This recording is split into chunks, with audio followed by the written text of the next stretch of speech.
learned a lot about the science.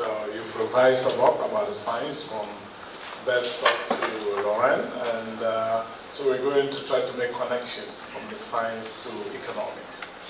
And then after me, Ingrid will come and build on and talk about the social science of this. Because we are not doing just for fun, right? There's a reason we are doing this, right? So, and we'll make the connection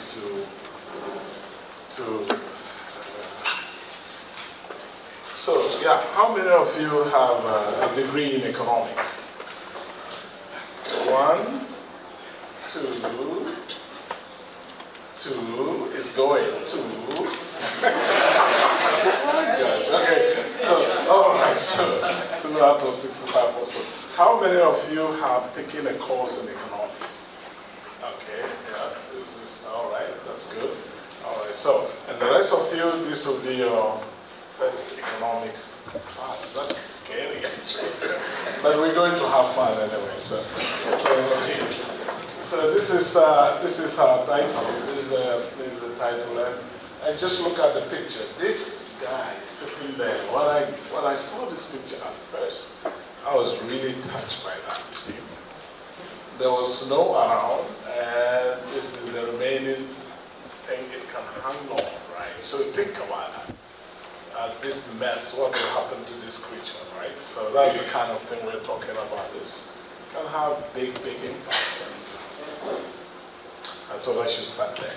Now, the next thing, Beth was really, she started very broad, which is always good. I like that because many of us, we have our fish or our fishery, we're deep into our research, and so we hardly connect to the larger picture, so that is a good thing. And I'm planning to do something like that. In fact, Lauren's talk is also big picture. So the first thing I say is, how important are fisheries to us? And I have a few things. So how do I do this? Just so, and like I said, this one. Yeah. So just to build up on what you've heard from the earlier speakers. Fisheries are important for food, of course, right? We all know this food. How many people do not eat fish in this room? 1, 2 again. Yeah, there's a third one there. Okay. So you see that. Even those who don't eat fish, you know, why do you like fish? Do you like fish? Yeah. Yeah. I asked a question some time ago. I said, why do you care about fish? And people were telling me, oh, I eat fish, I get income from fish. And somebody told me something which was amazing. Just got blown me away. Said, I love fish because I love the smell of fish. Can you imagine that? You never expect this when you go asking people, the smell of fish. So food is important, nutritional value. And fish is good animal protein. Every doctor will tell you this. So it's not just protein. You rather eat fish than you eat beef in terms of health. So it's very important. This thing has got this mind. Huh? Yeah. So from food, economics is important. There's a lot going on. We take about 120 million tons of fish from the ocean each year. 120 million tons. Just imagine what that is. If you turn this into fish cows, if you turn the weight into number of cows, that will be 120 million mature cows that we pull out of the ocean each year. Can you imagine that? That is about double all the cows we slaughter from our farms globally. So that is serious stuff. It's good for the food, it's good for the economies, but it also means that you have to think about the ecology. What kind of system can sustain that? Each year, 120 biomass being pulled out, right? So there are huge sustainability questions and issues to think about. Social services and security. In fact, for me, just like the person who said I love fish for the smell, I really love fish for the social function it plays for the world. Because estimates are that about 250 million people draw some income from fish around the world. 250 million people. And many of these people will have nothing else to do if not for fishing. So they're really, really important in terms of security. When I say social security, I'm not talking about welfare. I'm talking about tens of millions of young men sitting in coastal communities in West Africa, Southeast Asia, parts of Latin America, who will have nothing to do if there's no fish. Can you imagine the trouble we will all be in? Right? So it's really, really a big, big function in terms of social security.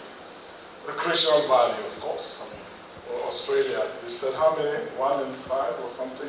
Or 4 in 5? 1 in 4. 1 in 4, yeah. 25% of the population go to have fun at the ocean. You know, you do that, recreational fishing, diving and all.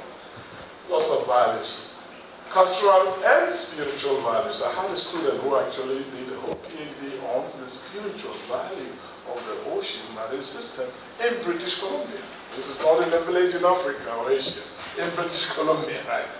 People go to the ocean, have a nice swim, and just feel nice, right? Have you had a nice swim like this?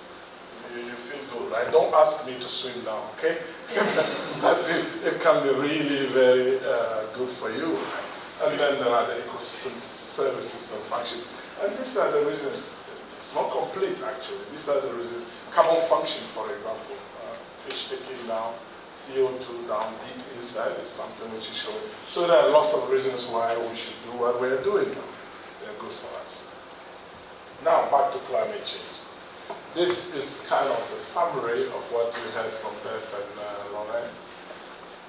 The ocean is warming, right? Sea ice is melting, and it's becoming more acidic. Can I say that? More acidic? Yes, I can. Why not? I'm not saying it's acidic, it's becoming more acidic. Mathematically, it's right, actually. So, it's acidifying or becoming more acidic, you can say that. I will send you the link. There is a paper discussing this. Oh, very good. So I will write a counter paper. This is the beauty of science, right? You can see it's becoming more acidic because it's acidifying, right? You see that? It's a scale, it's a great. I know. Yeah, great. You see. So we'll write a paper together. All right.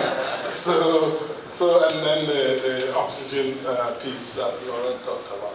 Now, this is happening in the physical and chemical environment of the ocean. And if this is happening, it's going to affect life in the ocean, right?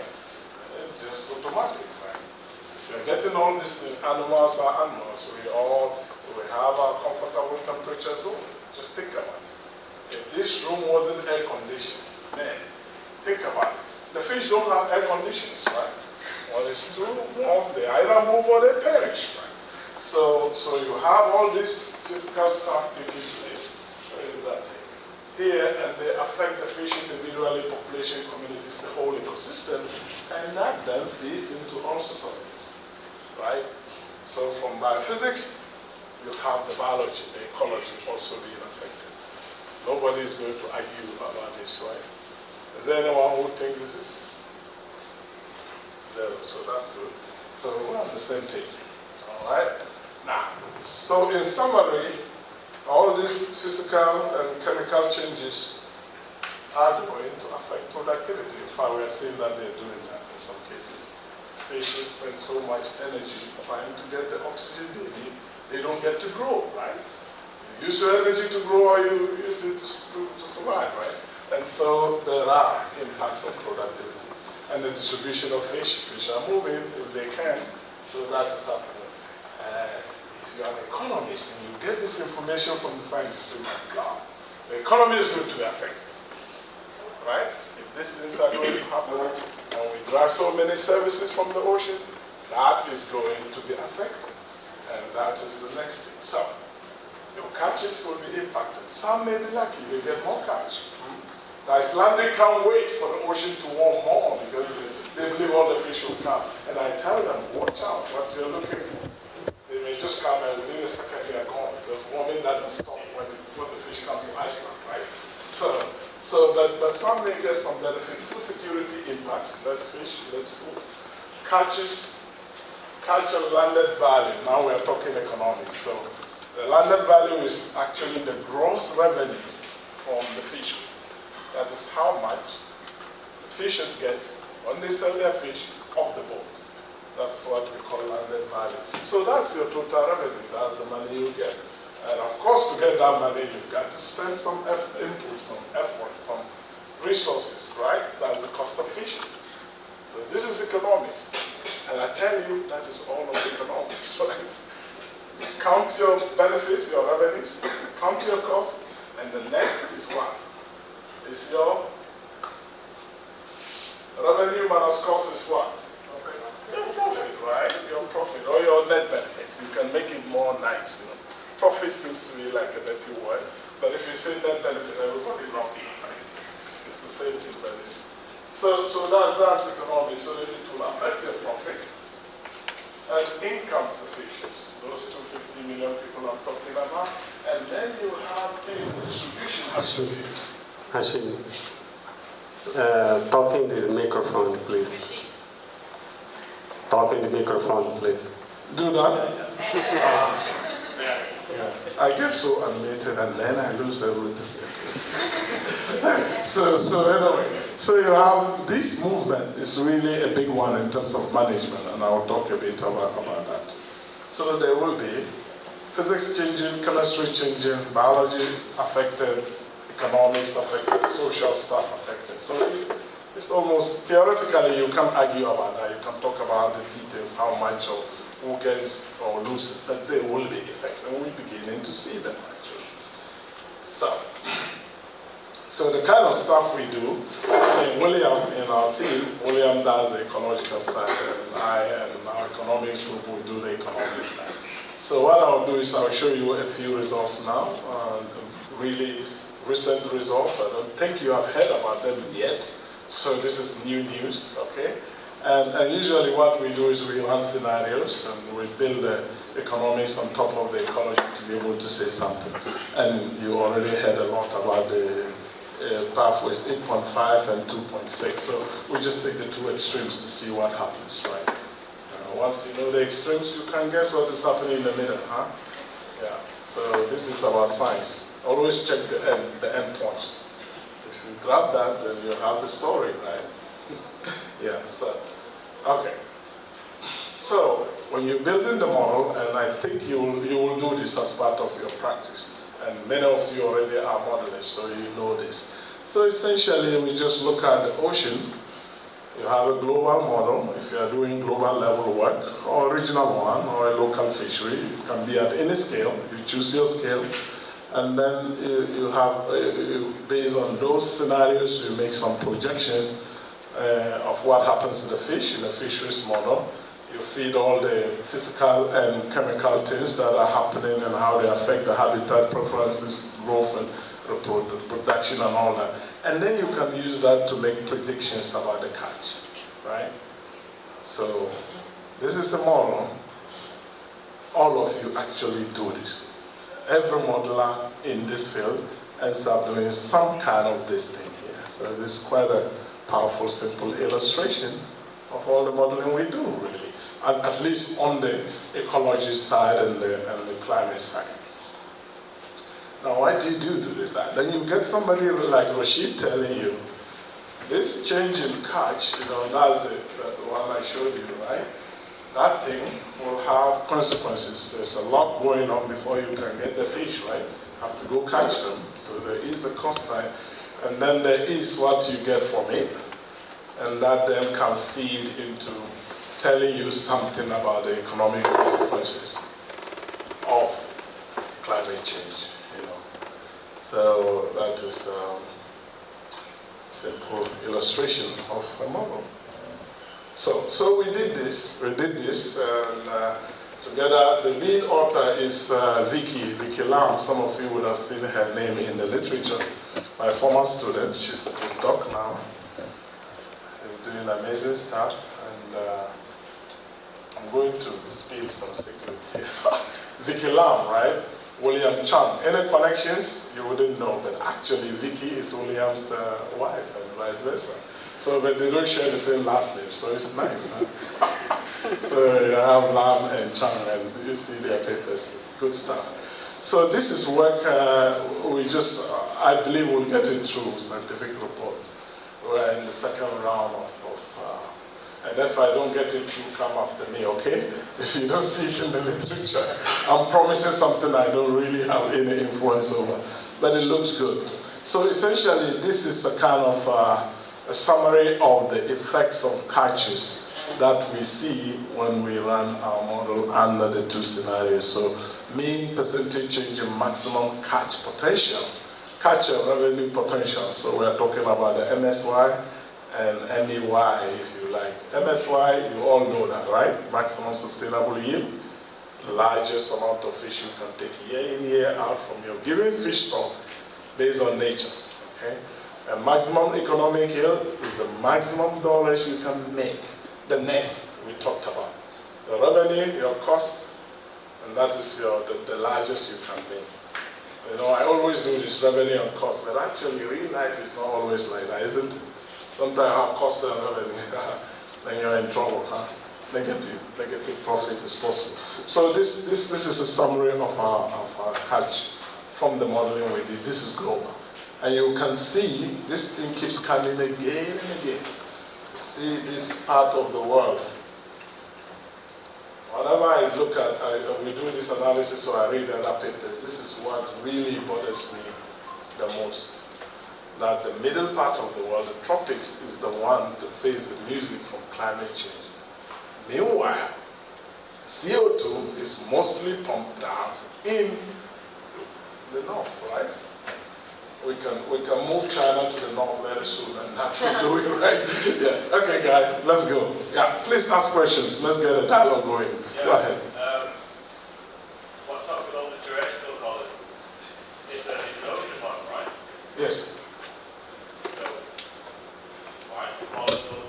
why is there terrestrial input in it?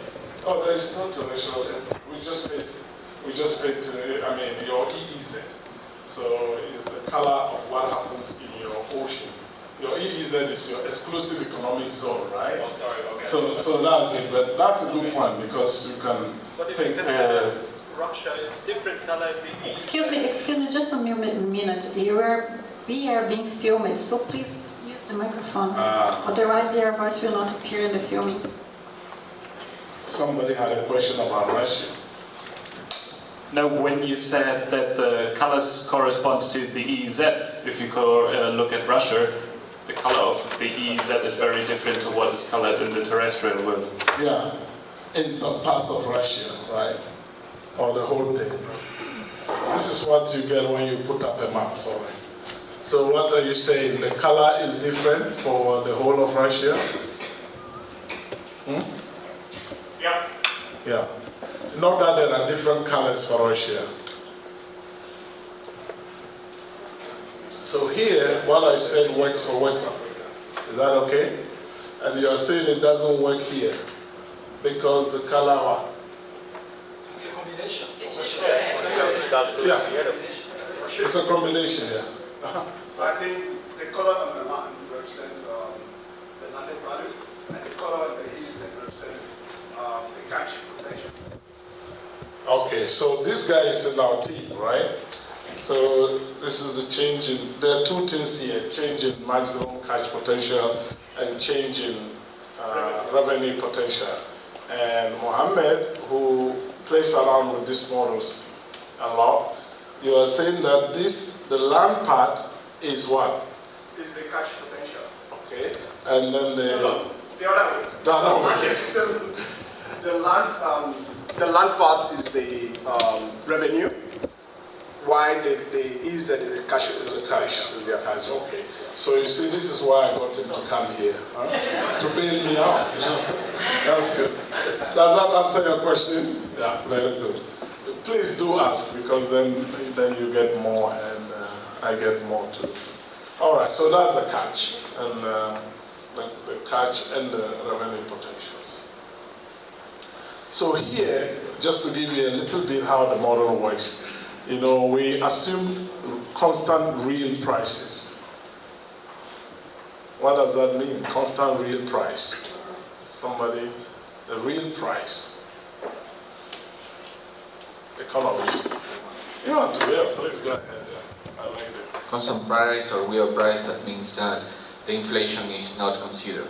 that if you see a change in a value, it's not a change because of inflation. That means that you keep everything, all the relative prices constant. All right, so essentially when we talk about nominal price, is the price you pay in the market for something at the time you pay for it. So, and usually that includes inflation, right? Then the real price, you clean up the nominal price in order to, you take out inflation essentially to get what is called the real price. And economists like to operate with real prices because that is really what tells you the value of money, right? Yeah, so we assume a constant real price. So we, in our base model, we assume a constant price, which means real price, which means that if you take out inflation, we're assuming price will remain constant to run our model. But we know in reality, this is not always the case. So we had a number of sensitivity analysis depending on the situation of the world. For example, if you have agriculture growing faster than what has been going on, then your price, in the prediction model of price, likely a drop in the real prices, everything being equal, okay? Economists like that term also, everything being equal, because if you have fast agriculture and you have even faster population growth and demand goes faster, this may not happen. So we keep the others constant and say, what happens if you have a faster agriculture price, then prices will go down. So these are different kind of different situations, and we run them into the model, to kind of see what happens. All right, that's the technique I think you all use or can use. You gotta get tie down your model so you can say something reasonable. Because if everything is moving, then you can detect anything. All right. So some more results here for you. Again, if you look in terms of the latitudinal patterns, right? And you look at the changes. This is what? Latitude? I can't read it. Can somebody read it? Yeah, this is latitude. So again, you see there is more negative things happening in the middle again. Yeah, the tropics and the tropics. So when you say that the Nigerian president goes to these conferences and signs playing the fool, he's playing with the life of his people. And somebody has to let him notice this. And it's only locals who can do it effectively, I believe, right? You got to get the knowledge and then make them realize. If you think you are doing this for America or the West, you are just fooling yourself. This affects you, it's your life, all right? So, and then we did, when you have all this data, lots of data, you try to represent it in ways to make your point. So again, this is what we call the HDI. Does anybody know what the HDI is? That's the economist here, huh? Yeah, so. I have a question from the last graph. Oh, you want us to go back? Okay, that is percentage change in land value. Yes. That is like the percentage, the change in the income, in the total income. In the gross revenues. Yeah. When you have this negative, that means that the effect of the quantity, the abundance or the reduction of the abundance is even bigger than the increase of the price. Even bigger than the increase in the price. Yeah, because if you have a reduction of the abundance, yes, a reduction of the quantity, you need to have an increase of the prices. Like something like the bluefin tuna. The bluefin tuna is weird. It's a rare species right now, but the prices are huge. You have that 1 ton can cost thousands of dollars. $1 million, and then, the first one. and then that percentage, that means that you have the price, the quantity effect is bigger than the price effect. Yes, this is economic jargon, right? You get what he's saying, but it's very real. So he's talking about supply and demand, right? In economics, right? We always talk about supply and demand. So what he's saying is, if you look at this picture, you see that there is a decrease. The Pacific is there. There's a decrease in the revenue relative to the status quo, relative to the baseline, there is a decrease here. Why is that here? Oh. So there is a decrease here in your revenue relative to where you started. That's what this is. And his point is that if the quantity of the fish, according to the physics and the chemistry, the quantity of the fish you catch goes down, everything being equal, the price, oh gosh. How do it is? I need a third hand, okay? Yeah. So if the quantity of, if the supply goes down, everything being equal, the price should go up, right? You know this, right? I mean, it's a basic law of economics. It does not apply to everything, but normal goods, what we call normal goods, behave like that. Quantity down, price up. So he's saying that since the revenue is price times the quantity supply, and that is negative, it means that the drop in the catch in percentage terms, for example, is larger than the change in price. Because the increase in price is not enough to compensate, to keep this thing here. You see that? Is that too crazy economics? It's okay? So your quantity goes down, everything being equal, your price should go up. And if your price goes up exactly the same rate as the quantity goes down, then your revenue should be constant. There should be no change. This only happens if the drop in the quantity supplied is larger than the corresponding increase in the price. And then you have that, which is true. Yeah.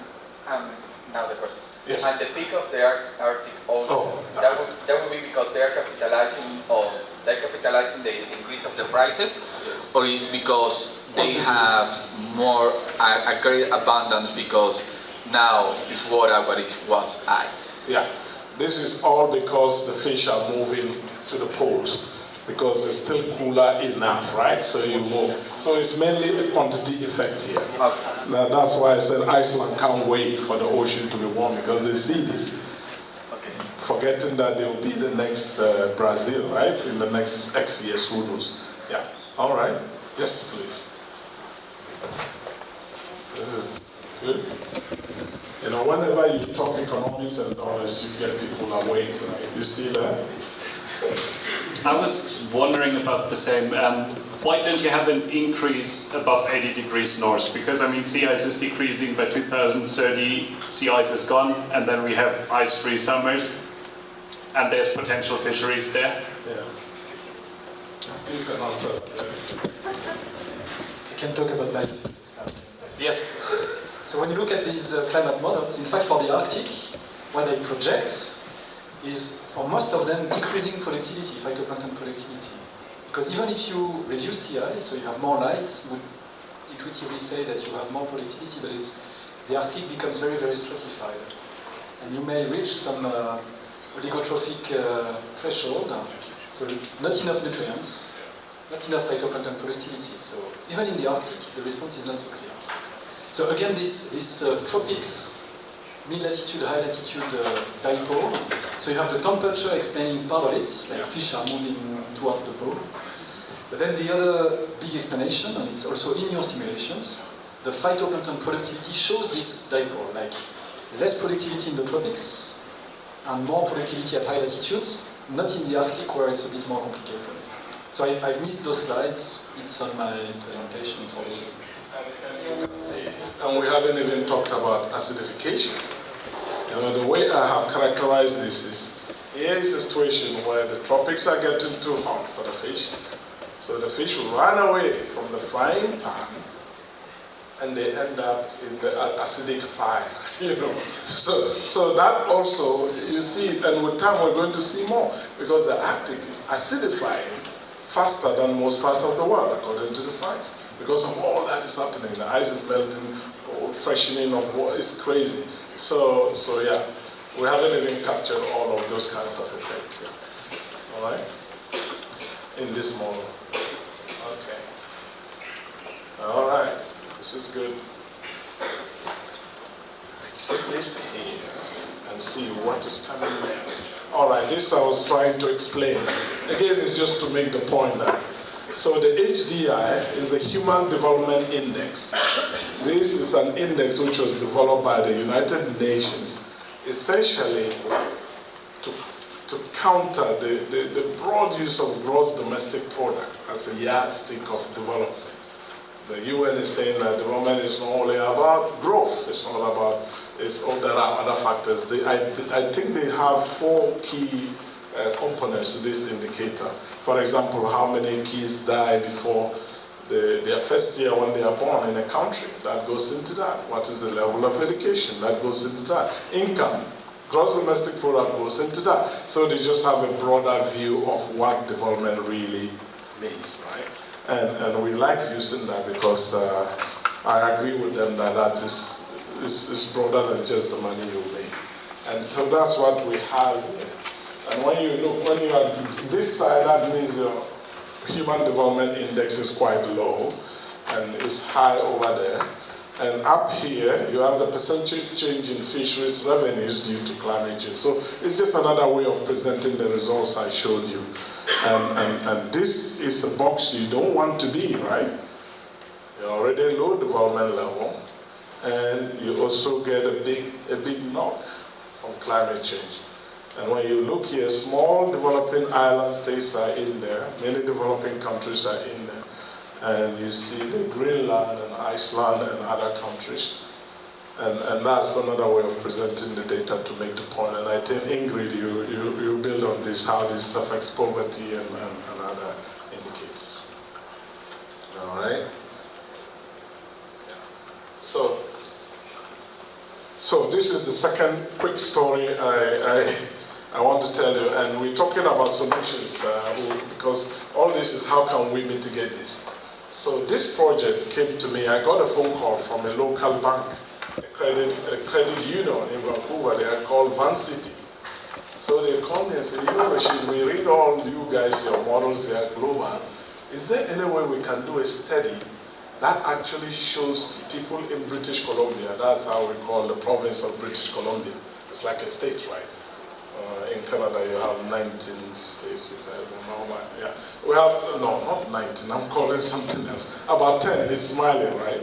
10 provinces and so on, and British Columbia is one of them. So they say, how can we do a study that really makes people realize that climate change is not just a big story just flying over your head? So we started discussing, and said, how about we try to investigate how climate change is likely to affect the prices of BC staple seafood. We wanted to make up something. So we said BC's, that's the British Columbia staple seafood. How did we define that? We just look at the total amount of money we spend in British Columbia for fish we eat, households eat. So we look at the total, we look at the top 10 species, and we call them the staple fish species of British Columbia. And then we went on to look at what the models say about what is likely to happen to the price of the fish. As you said, supply goes down, fish price goes up. How will that affect the seafood budget of households in Canada, in British Columbia? Amazing. We did this and came up with some numbers, and the day we published this report, it wasn't we published the report, I started being interviewed from 6 a.m. to 9 p.m. that day. They would interview me in the taxi. I'm going from one to the other because everybody just woke up. Man, this means something for our household economics. So I thought I should share that. So we defined the BC staple food, as I said, and then determining how much fish is consumed by the province, the people of the province a year.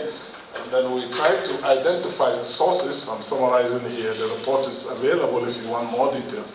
So we identify the sources, and it turned out that a lot of the fish we eat doesn't come from Canadian waters only.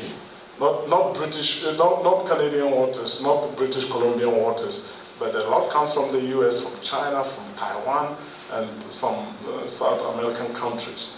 So that was one thing we identified, and in the discussion, we said, so if you're a British Columbian, you don't only care about the sustainability of the fish in your waters, you also have to care about the sustainability of the fish, at least in the parts of the world where your fish comes from. So it allowed us to lift the thing from what's just my backyard to something bigger. Fisheries and fish are global things, right? The fish don't respect borders. Many of you had to apply for visa to come here, right? If you are fish, you would need to apply for any visa. You just come, right? Across the border. So it's a global thing, even if you are thinking locally. Then we developed the models with the scenarios, and I'll just throw out a few of the numbers. So what we saw was that 7 out of the 10 staple species of British Columbia, we saw the potential of that declining. There are 3 of them who actually like high temperature. I think it's crabs or something. For some reason, they love more heat. I don't know the biology, but they come out. So 3. 7 will see drops. And these drops, given the economics, for sockeye salmon in particular, and this is an iconic species in the Pacific West Coast. This is deep in the culture and history of the place. And we saw that there can be a drop of up to 21% of the supply of fish coming, both within BC waters, Canadian, and from the sources from which the province gets their fish. And these things combined with not only the supply, but the demand and the income that will be looking for more fish, will lead to result in an estimated 70% increase in the price per ton of sockeye by the year 2050. Remember, this is real prices. We clean out inflation. So this is the number that made all the media, local media, wake up. It was crazy. I mean, people were calling it. Yeah, go ahead, please. Ask a question.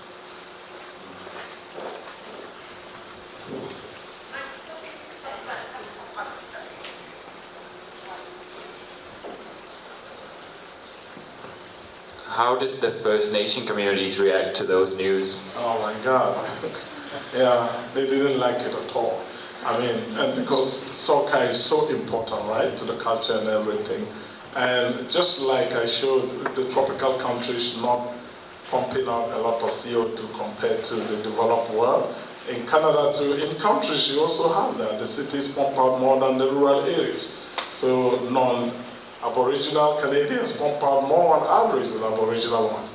So it led to quite a bit of debate. It was quite heavy duty. Okay. I have also this question. Oh, question, yes. What's happening with the agriculture industry in British Columbia? There's a lot of production of salmon in BC. Yeah, salmon in BC, and I think you will have to wait for 2 years after Mohammed has finished his thesis, right? He's actually looking about the impact of climate change on agriculture. So we haven't done much on that. But the evidence that they will be affected, especially for acidification, we see impacts, not on salmon directly. There are some species, those with the hard shells. Yeah, there are farms that have in Washington that have lost a lot of money already because of acidification, for example. So, but yeah, we're waiting for more results to be able to say something. Yes. I'm just curious with the smaller scale study, or with any of your work, whether you've dealt with any issues of substitutability in the market. I mean, being from New England, where a whitefish is a whitefish and people like to buy cod, but they'll buy other species too. I'm wondering if you've incorporated that into any of your work. Yeah, no, that is a good thing. I mean, that comes through the price calculations, right? Because if the quantity of salmon goes down, and there are possibilities for people to switch to other things, they will do it economically, right? So those are taken into account.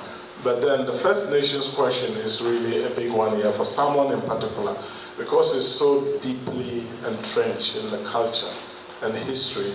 It's more difficult for people to just say, forget salmon, I'm going to eat tilapia, even though they are eating more tilapia in Vancouver now than before, right? So that is usually taken care of in your estimation of the prices, yeah. Whether prices are elastic or inelastic and so on. Yeah. What do you mean with that assumption? Huh? You mean with that assumption, given that the consumption is inelastic, that is what happened. That's it. Okay. Yeah. That is because that's key. That's key. So, yeah. elasticity. You all know what is elastic. You know elastic, right? Yeah. You pull it, it comes back, right? Elastic. But in economics, a price is elastic if a little drop, if a little drop in the price leads to people stopping buying it, right?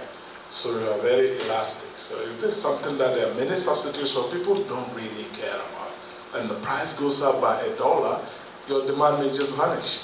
It's really elastic. But there are things that are inelastic, you know, that you can, and if you're lucky to be selling that, right, you can always check up the price, people will still come, right? I'm not saying you should do it, you know, but that's the economics. Inelasticity allows you to play around on an elastic. Okay? So some more results here. We could also see 15 to 10% decline in sable fish and chum supplies. And a net increase, and this was one of the numbers that again blew the mind of the citizens of British Columbia. Our estimate is that if we insist on eating the same types of fish, okay, and at the same quantity, by 2050, we will be spending $110 million more in real 2050 values, right? In real dollars. That will be the increase in our household budget, you know, 110 million. That's a lot, right? So, how many people are in British Columbia? 4 million or so. So it's quite a tax, an extra climate. We could call this climate change tax or whatever, you know, burden. Yeah. Okay, so these are the two new stuff I thought I would show you, and then a little bit on food security before Ingrid comes. You know, you see this pair, aren't they happy? They're so happy to have their fish. Even without eating the fish, they've gotten a lot of value already. Just look at how they're happy, yeah. And it's a source of protein, as we said. And this picture comes back again. This is one of William's earlier estimates of what happens, you know. You've seen this before. But then what we did was we took this, and we tried to turn this into loss in protein, you know. This is work which is ongoing. And the picture just keeps coming up again and again. Brazil. See that? The fish. Yeah, isn't that good? But look at the US and Canada, huh? More fish going out there. Do we really need fish in Canada? So this is a fun picture I put in here. I asked the question, do we really need more fish in the US or Canada or parts of the world that will see more fish?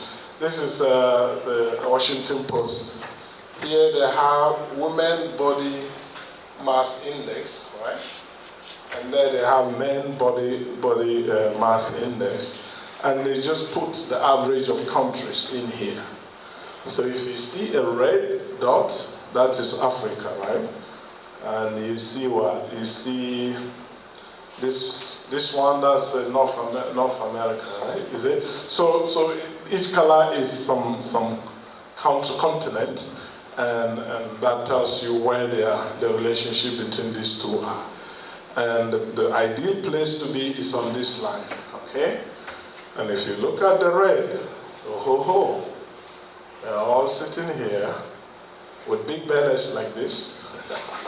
So we already overfed, if you like, and then the fish are going to come there again. This is where the fish should go, right? So, no, should it? Yeah, Europe is not bad actually. So again, this is not a straight line, right? Because if you exercise a lot, you wouldn't have this belly. Huh? So but it just gives you an idea in terms of the distribution of food that the world's population needs.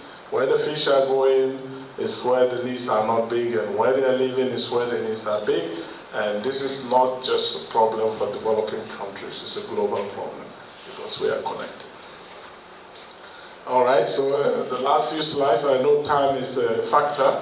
Yes, so I will quickly run through and talk a bit about management because there are management consequences. So here you have your, let's say you have a habitat here, you have fish in there, And you have all those things happening, warming, acidification, and hypoxia or deoxygenation and all that are happening. And so this is another zone here, right? And climate change is probably shifting this thing. See here, this is the latitude. So you are probably in Brazil here, there's fish in there, everybody is happy, everything gets warmer, and what happens? The fish starts moving, and instead of being here, they end up there, right? So this is Brazilian waters. Which country is here? Maybe they go to the Caribbean first or somewhere down, Argentina. So you have the redistribution. And new things come in there. And you have local extinction in some place, while some place you have invasions. And even those that come, and this is Laurent, your point, even when fish comes in there, there might be change in mortality and all that, so you may not get the same quality or the same weight of fish. And this complicates the matter. Actually, this is the boundary of country B, and that's the boundary of country A. So without climate change, country B was fish rich. It becomes fish poor with climate change. And this country suddenly becomes fish rich. What do you think the implications of this could be? Looks simple, but this can lead to lots of things, right? It can even lead to fish wars, you know? Because this country may say, come on, this is my fish, actually. And because they moved there, but this country will say, get out of here. Actually, I was a witness to that. I'll tell you the story before. So that's the kind of thing that is happening, and that can complicate our management of fisheries. This is a simple model we did for Mexican EEZ. So the red areas will be losing fish and money, and the blue areas will be getting fish. So even within a country, you can have this kind of dynamics taking place. And the question is, if you were fishing here, your village is here and you are fishing here, before climate change, and suddenly, do you think you can just take your boat and go there or here and fish? You know, so this is even within a country, this is not straightforward. It can lead to lots of issues and problems. And this is the story I said you probably read about this a few years ago, mackerel moving up north towards Iceland, away from Britain. And this almost led to a mackerel war a few years ago, because the British are saying the Icelandics started catching lots of mackerel, and the British said, this is our fish, what are you doing? So they actually saw the Prime Minister of Iceland being asked this question, and he had a big laugh and said, the British people, you have to be realistic. These fish are no more yours, they are ours, you know. And that's the kind of thing you can have. This is serious stuff. So, and this has implications. Somebody was talking about free riders, right? Governments not signing and not serious. All this can complicate that. And we will touch on that as the week goes. Now, I thought I should put a few things about solutions. Like I was saying, we need governments that take action. NGOs, civil society, everybody has a role to play. And in the report I mentioned, we actually went into this. For example, the bank, Vancity, that came to us and asked us to do this study, they are trying to make their contribution to alert British Columbians what this is likely to be. They team up with scientists, make the point, got into the news, and hopefully that could lead to something. So everybody has a role, and I will just say thanks for your attention for now. Yeah.